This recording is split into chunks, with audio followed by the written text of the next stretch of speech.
I heard the lines, you know what I'm saying? From Rock Nation to locations, like I heard Yeah, that's hard, man. As a child, you grew up with your dad? Nah, at all. Like, he wasn't at baseball games or nothing like that. And there's no jab to him because my mom was very supportive, you know what I'm saying? So my mom was like, you know, look, he's on TV. But it was really my mom who fueled it for me, who was like, you're not a rapper. Like, I don't care what you say, you're not a rapper. Like, you're a filmmaker.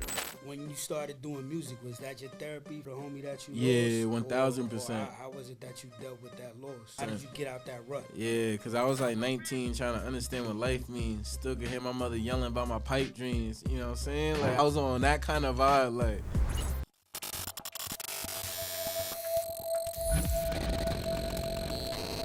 Dímelo con que lo que. You already know what it is, man. Podcast Central.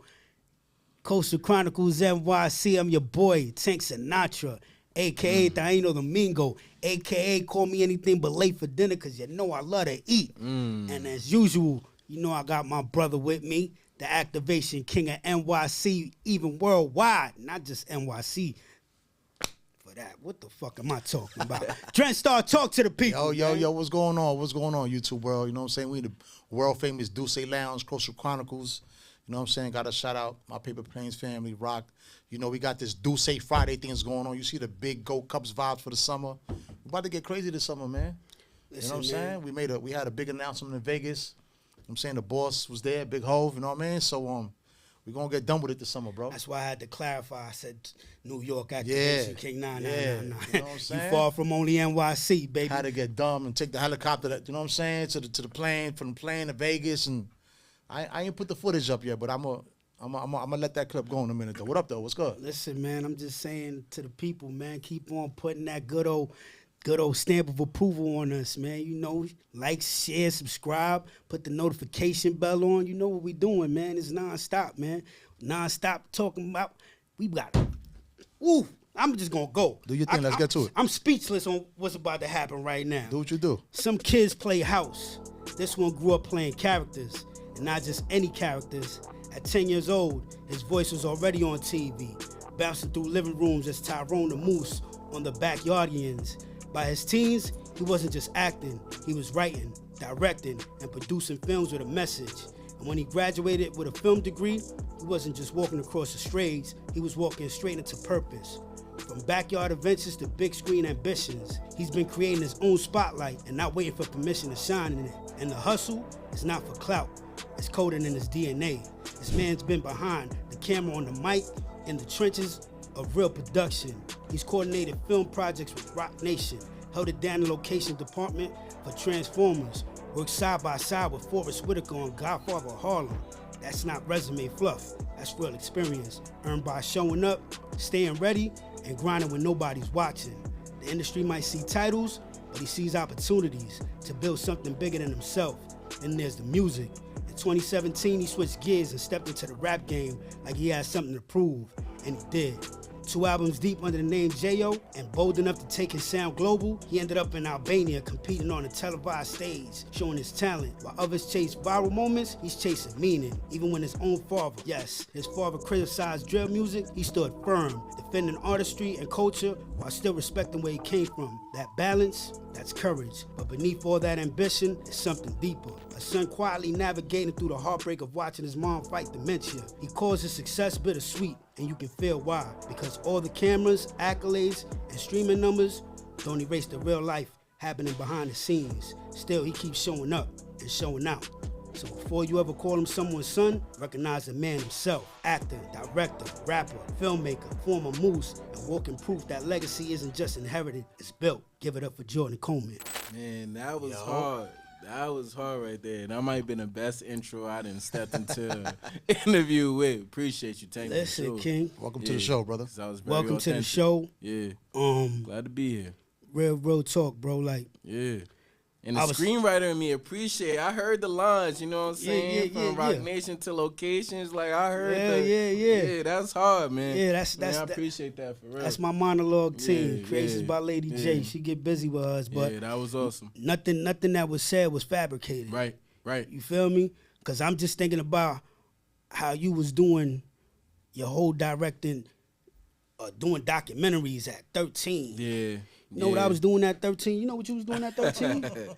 Like, seriously, bro. Like it's different. It's different. And we got to give you your flowers, bro. But with that being said, we like to start off with a person's DNA. Yep. You know what I mean? Their upbringing and what made them what they are today. Yeah. So give the people your background. Absolutely. So, yeah, my first name is Jordan. I go by J.O. My last name is Coleman. And I'm looking at adding Adams to my last name, too. I never grew up with my pops. You know, I grew up in Hackensack, New Jersey, Bergen County. Who's your dad? My dad's Eric Adams. Oh, you know okay. what I'm saying? Currently, he's the mayor, and he's looking to continue his work in political world. You know what I'm saying? Okay. He belongs in the entertainment world with me, but he's continuing his political world. You know what I'm saying? But, yeah, now I grew up in Jersey, and I went off to college down in D.C., and I was one of those young kids that went off to college before he was 18. And I couldn't even sign papers to go to the gym yet, you know what I'm saying? So I had to wait a bit before I was really like a grown man on my own as far as like signing papers. But mentally and like maturation-wise, I was already considered a grown man because I had to walk into meetings from an early age and let them know what I'm trying to do. And I had to be focused with my brain, you know? But after my time in D.C., I spent a little time in Los Angeles working at Universal Pictures in the special projects department, and that was pretty fly. I was around like it was 2016, so I was like 20 years old. Yeah, I was 20 years old because I couldn't go to the bar yet. So I was out there, you know, just riding my bike. Oh, you know what I'm saying? Can you go to the store for me? Head ass, you know. So that was a cool experience. It was a humbling experience, but it was still a grand experience at the same time. And then after that, I worked at The Late Show with Stephen Colbert for a bit, and it showed me what the bright lights was really about in New York City. And I did like a freestyle for him, and I included his name. You know, I went hard on it. And then I asked him, do you think I should, you know, take my talents to the stage? I was really trying to join his house band, but I was like, you think I should take my talents to the stage or go back to school? He was like, I don't know what to tell you. So I'm like, man, I'm going to go ahead back to school. So, excuse me. In 2018, I went back to grad school, and it was in the Navy Yard in Brooklyn. And that's when I feel like I really grew up. Like, it was a couple of moments where, like, I was already who I was from, like, the Backyardigans and me making films and stuff, but, like, I wasn't able to craft my own identity until, like, I feel grad school for real because, like, I had a past, so I had a shaping already, but, like, who was Jordan going to be moving forward? And I had to look at myself in the eyes, you know, because I was living in Brooklyn. I was living in Bed-Stuy. That means you got to figure out what you're going to eat. You got to figure out what train you're going to take.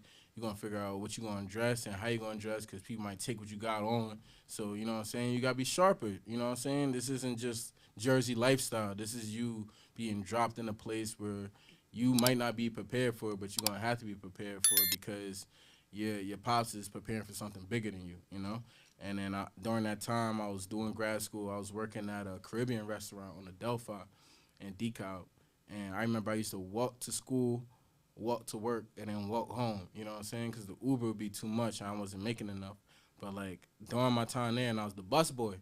But, like, I was the fly bus boy. You know what I'm saying? I used to never wear, like, the uniforms or nothing like that. I used to wear all black. Or, you know what I'm saying? They were like, yo, you work here or you eating here? I'm like, nah.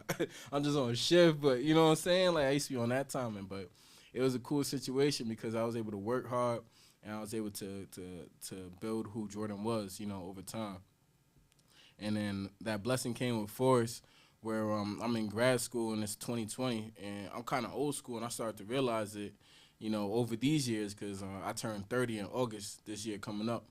And August what? August 28th. Okay. Yeah, 95. Big Virgo vibes in the building. Word. Yeah, for sure, Yeah, for sure, yeah, you for know sure. how we give it up. Yeah, definitely. Shout out to the Virgs, for sure. But nah, like I was there, like I'm in the front of the class, I'm paying attention, I'm writing notes, and then like COVID hit and like everything's on the computer and stuff. I'm like, bro, like I'm not gonna hold you. Like I can't really focus like this. You know what I'm saying? I gotta be in front of somebody talking, like really taking notes, going to office hours, like really on some like in-person kind of situation. And I'm trying to do like the school with me working at the restaurant, you know, cleaning dishes and all that. And then I get the opportunity to work on Godfather of Harlem, but it's me working on like the construction side of it, like bringing boxes in or like, you know, helping to set up for the scenes and stuff, you know what I'm saying? So it wasn't really like me in the screenwriting sense, but I took the job with a smile.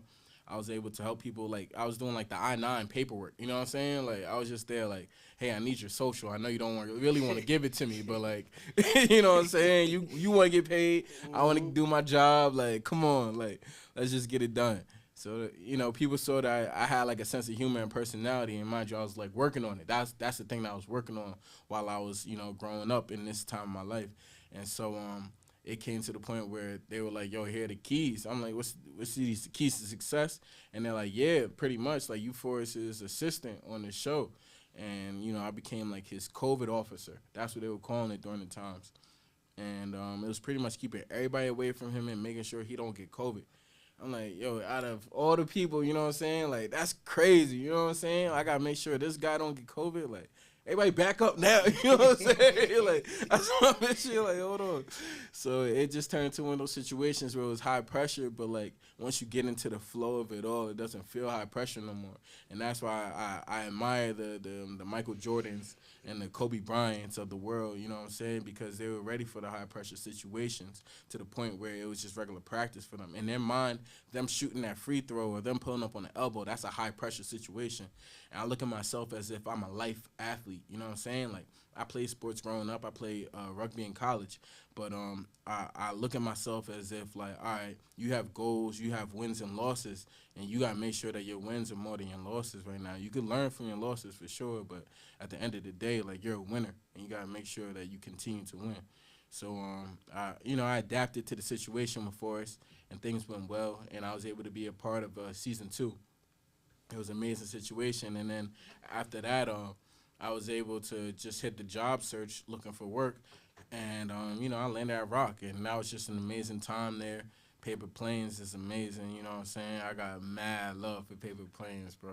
And they get mad fly, you know? And they got the flagship now, too. So salute to the development, you know what I'm saying?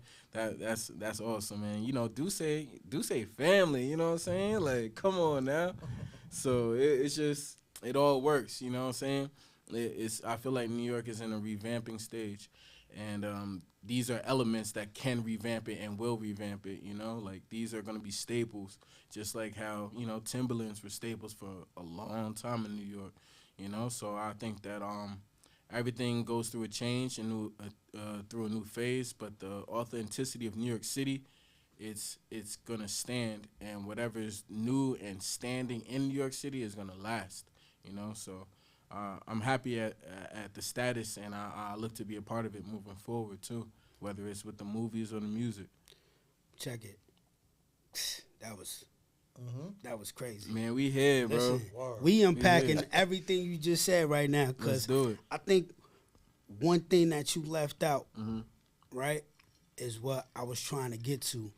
So, all right, as a child, you grew up with your dad? Nah. You grew up with your dad? Nah. So... At all. Like, he wasn't at baseball games or nothing like that. And there's no jab to him. It's no jab to him because my mom was very supportive, you know what I'm saying? So my mom was like, you know, look, he's on TV, you know what I'm saying? There you go. It was all love, you know what I'm saying? But it made me realize that this guy is on a mission, you know what I'm saying? Like, he on a real, like bigger than family kind of mission. And that's different, you know what I'm saying? To be a part of that, to be the son of that, like, that was really different for me, and, like, I embraced it in a way where it was like, he don't need to be here. Like, you know, we love him and all that, but he don't need to be here right now. I'm still going to hit this home run, or I'm still going to lock you up on defense, or, you know what I'm saying? Like, so it turned into, like a divide and conquer kind of situation where it's like he's handling his business, I'm handling my business, so I could be a good kid and go off to college and stuff. You know what I'm saying? As the time of you seeing your father and all the things that he's doing, right? Mm-hmm. When did young Jordan, I'm talking about preteen Jordan, say to himself, yo, you know what? I can make films. I can make documentaries. I want to be in this space where I'm able to create for the people. When did it come to you? Yeah. When did it come to you when you started to develop Say It Loud?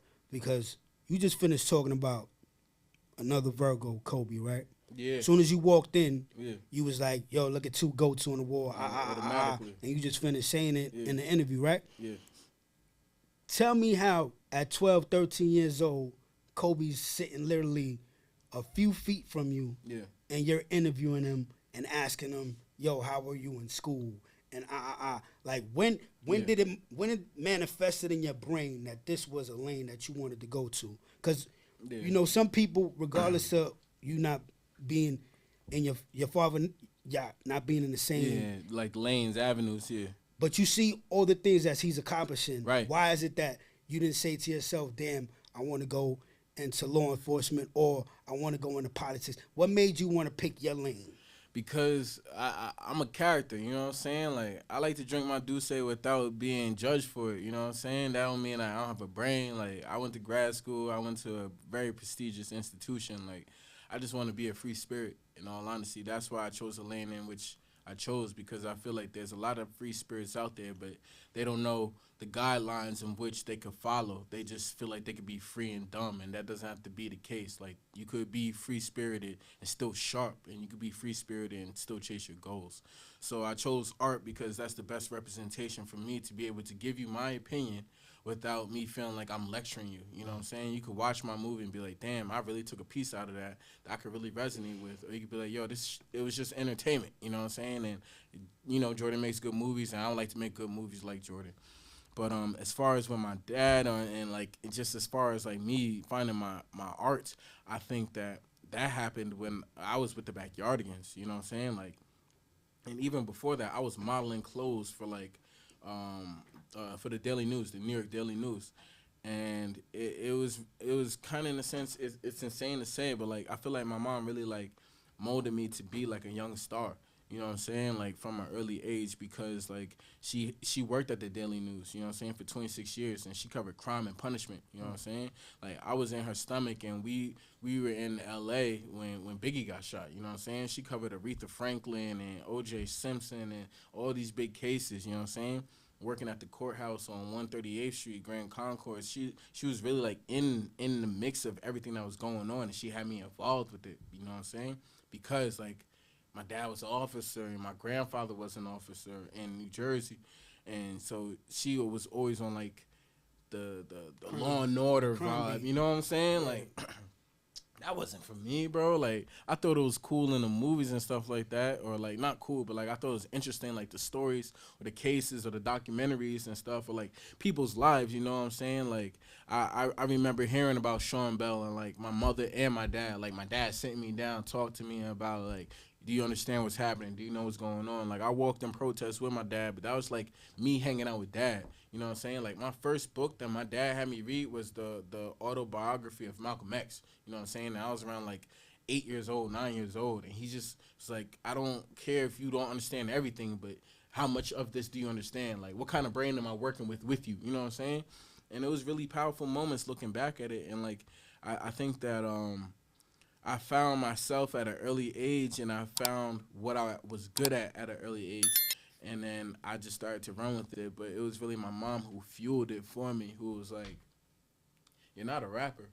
Like, I don't care what you say, you're not a rapper. Like, you're a filmmaker. Like, and I would get tight, and I would get better at rapping because she would tell me I'm not a rapper. You know what I'm saying? She was like, we ain't send you to school to be a rapper. So, like, I don't know why you trying to rap. And I'm like, all right, you going to hear this wordplay. You going to triple entendre this month. You know what I'm saying? And it's like she was getting me sharp. And then, like, it came a point in time where I did a TED Talk in college. And I was just talking about, like, it was a poem. And, like, how I needed to write a poem for class. And then I finally did the poem. And she heard that poem. And, like, you know how you come home from school, from college and stuff. And it was Christmas time. I'll never forget. Like, she had, like, a Christmas party at the house. And she over here, like, hey, do the poem.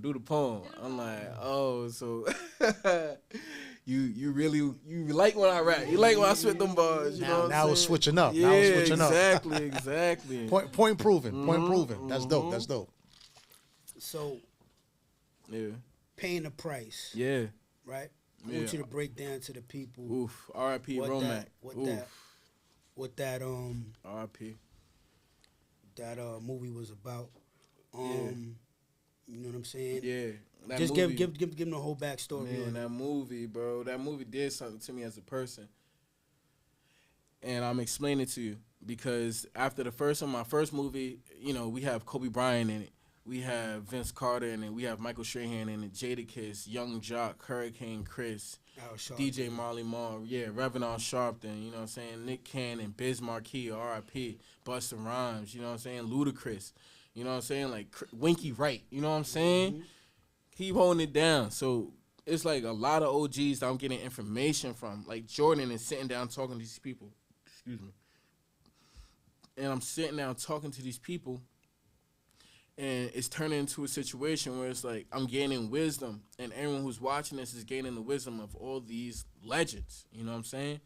So now with this second movie, it's like, all right, what did Jordan learn from this? How is Jordan growing as a person? What is the vibe of Jordan moving forward as an artist? You know what I'm saying?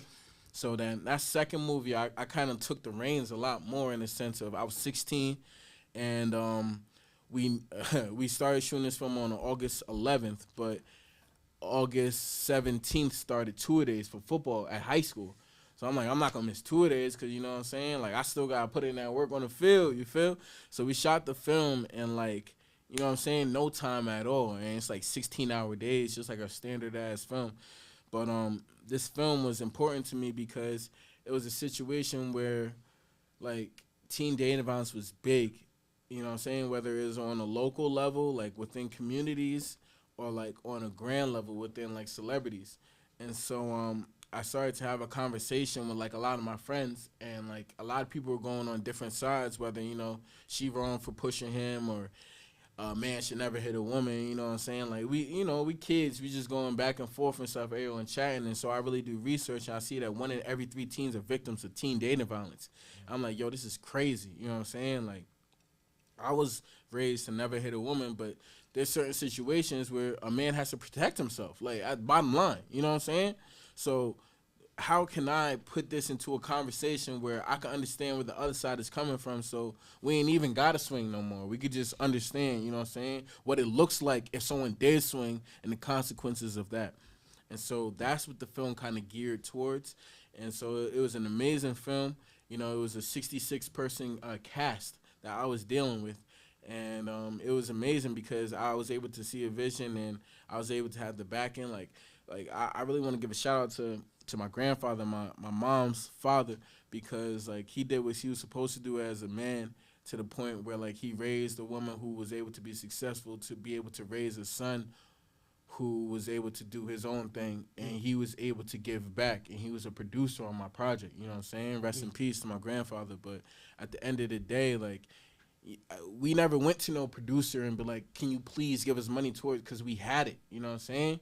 And it wasn't even like on some like political bullshit. Like, it was like black excellence holding on to their money. Here, we know you put money from the Backyardigans into your first movie. You my grandson here, you know what I'm saying? You seen that vision? Yeah, and that was real for me, because it showed that like we ain't always got to go to the grocery market and be like, how much that costs. We could be like, all right, since you really want it and it's good for you, here, you can have that. And it shifted my brain a bit, even at the age of 16. But shooting that movie, the main character, he stayed at my house for about 26 days, you know what I'm saying? So he was from New Rochelle. And me and him really bonded because we had the same birthday, but he was a bit older than me. And, you know, I looked at him as if he was a big brother. And then as years passed, he ended up passing away from brain cancer. And, like, I want to say, like, 4 years after the movie. And, no, I would say 2 years after the movie. Because 3 years, because I was 19. And it messed me up, bro, because, like, you know, you staying in my house, we playing NCAA together, we hanging out offset, playing ball and all that. Like, I'm thinking we Scorsese and De Niro. I'm telling him this, you know what I'm saying? Like, yo, we could really do it. Before there was Coogler and Michael B. Jordan, you know, because this is before, like, YouTube is really popping and stuff, you know what I'm saying? So, like, there's no Instagram motivation for real. This is just you going out, picking up a camera and doing it. And I'm like, yo, like, we could be that, you know what I'm saying? So it really turned to a situation where I was really screwed up. Like, I wasn't, like, to the point where, like, I was, like, a crash out, but it was, like, I didn't want to touch movies for a bit. You know what I'm saying? Like, I didn't really want to make any movies because I felt like no actor was gonna be like him, and I didn't feel like getting that kind of connection again and then losing it all. Like that bothered me a lot in my artist developmental stages. So I shifted towards music, and this was when I was in college, and a lot of my friends, like just genuine friends, were audio engineer majors, and they would have the microphones in the dorms and stuff. So I would pull up, try to spit, and I would sound terrible, bro. Like I ain't understand how people could get that on beat, what they were trying to say. Like I couldn't lose my syllables, you know what I'm saying, on the nerdiest way possible. I couldn't get my syllables right. Couldn't get my syllables in order, bro. So I would just listen to them and take the back seat for a while. But I was good at ball, you know what I'm saying? Like I was always like an athletic kind of kid. So like they would hang around with me for like the sports sense. If it was just the music, they wouldn't hang out with me, bro. But like I was always the one who played defense or knock down that three or lock somebody up.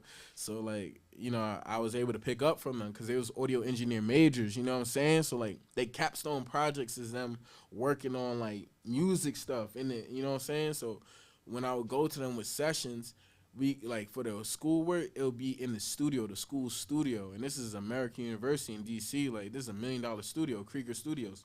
So it's like, you know what I'm saying? Like it's time to, microphone check. Like we here, you know what I'm saying? So it was a good experience throughout my years, and I was able to get my pen together, and I was always like really honed on like getting a message across. And I was able to learn from some real New Yorkers down in D.C. I'm not going to hold you. Like, man, my boy Spencer, shout out to him because he really was like, nah, like, you're going to go through he was from New York. He's from Yonkers. And you would have thought he was from the heart of New York City. You thought his bed was in Times Square the way he read New York City, man, bro. I tell you, bro. Don't tell Jada that. Yeah, nah, for real. Yonkers represent New York, bro. For real.